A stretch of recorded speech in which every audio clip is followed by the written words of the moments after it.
وصحبه أجمعين أما بعد فيا أيها المسلمون اتقوا الله معاشر muslimin rahimakumullah.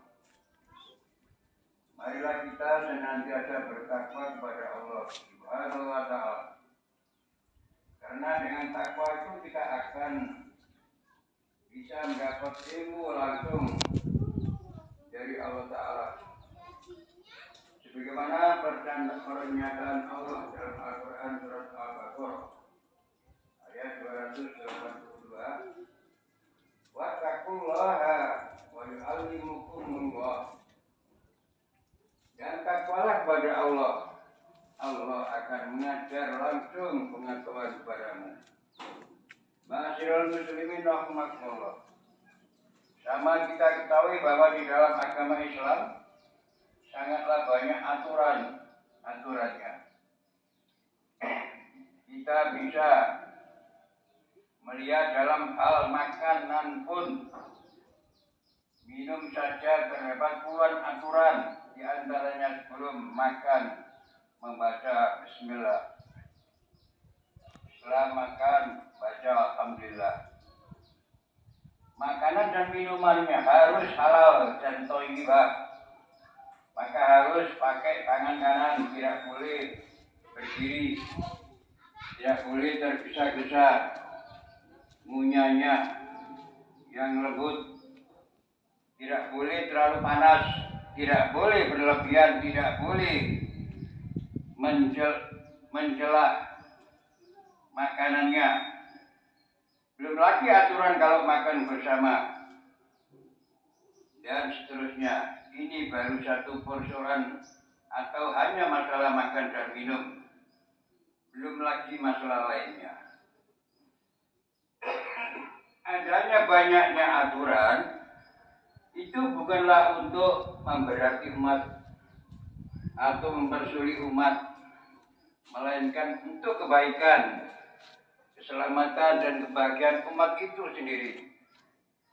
Karena semua aturan dari Tuhan, baik yang berupa perintah maupun larangan, ibarat adalah rambu-rambu yang berfungsi sebagai pengarah umat agar langkahnya tidak jatuh pada kesalahan yang dia merugikan manusia sendiri.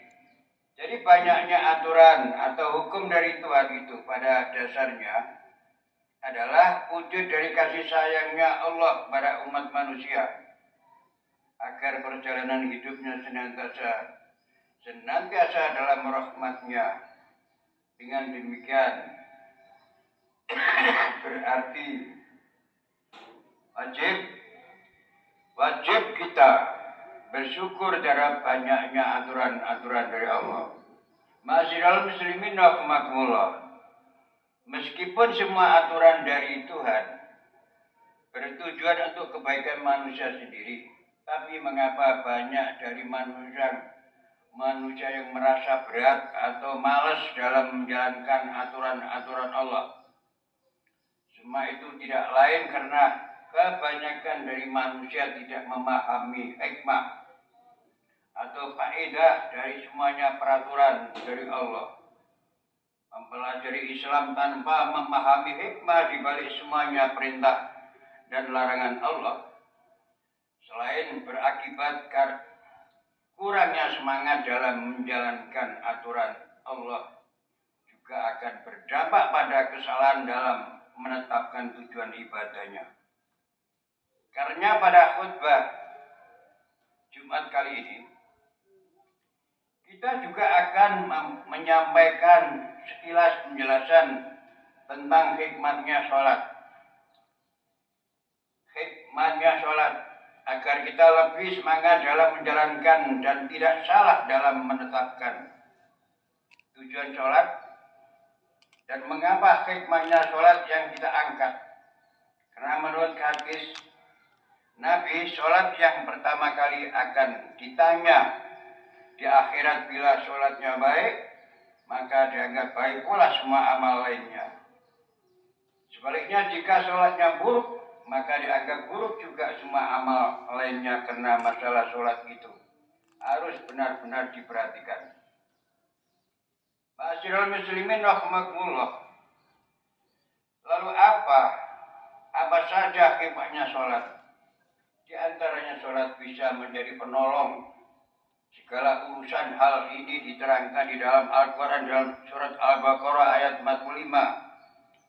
Wastami'una bisubri washolawati. Jadikanlah sabar dan sholat sebagai penolongmu. Al-Baqarah ayat 45. Dengan demikian maka bagi yang merasa banyak masalah, entah masalah ekonomi, kesehatan, keluarga, dan sebagainya, bisa minta tolong kepada Allah dengan memperbaiki kualitas sholatnya.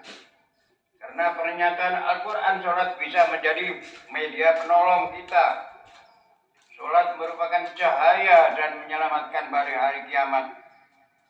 Sebagaimana sabda Rasulullah SAW yang artinya, barang siapa yang menjaga sholatnya, niscaya akan menjadi cahaya bukti dan penyelamat baginya pada hari kiamat.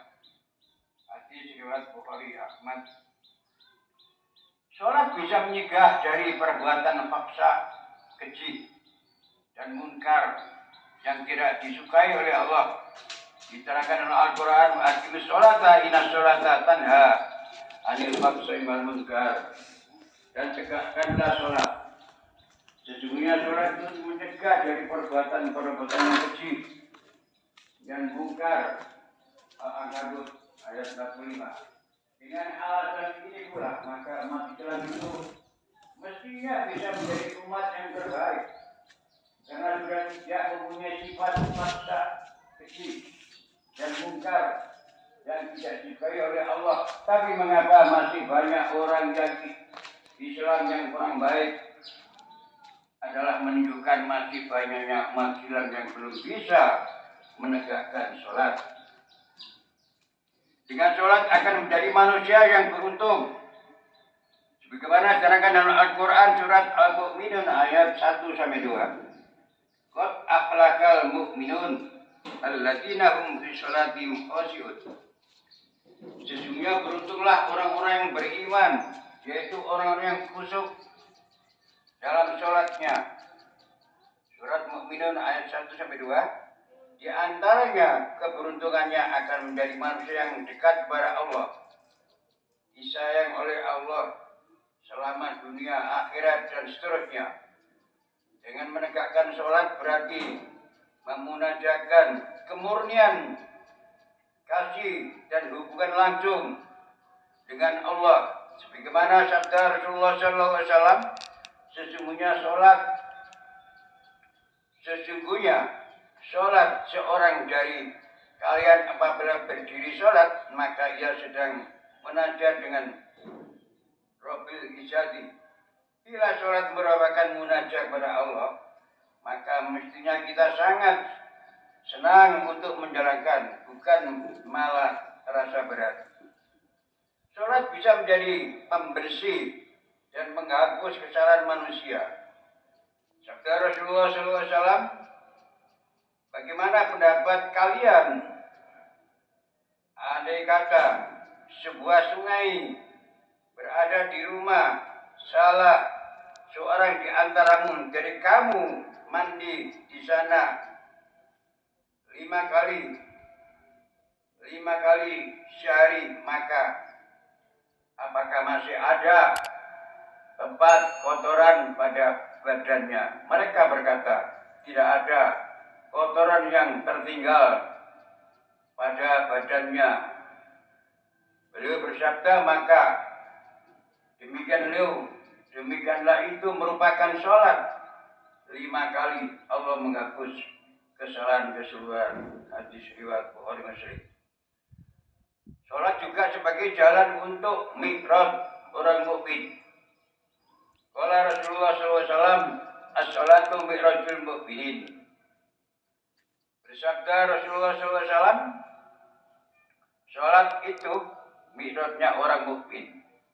Dan masih banyak lagi hikmah-hikmahnya sholat lainnya, termasuk untuk kesehatan, ketentraman hati, kebahagiaan dunia akhirat dan seterusnya.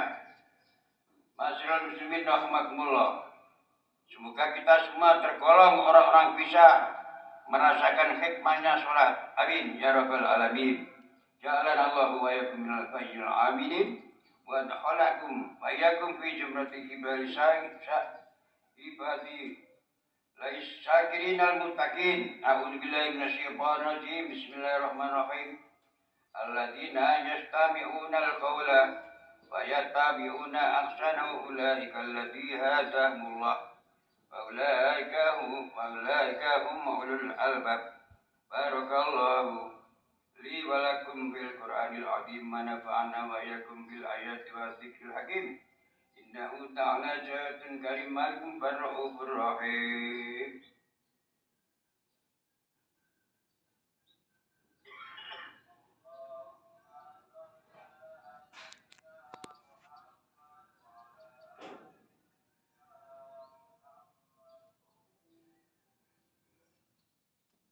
Alhamdulillah. Alhamdulillahilladzi anzala minal Qur'ani ma huwa shifaa'un wa rahmatul lil mu'minina.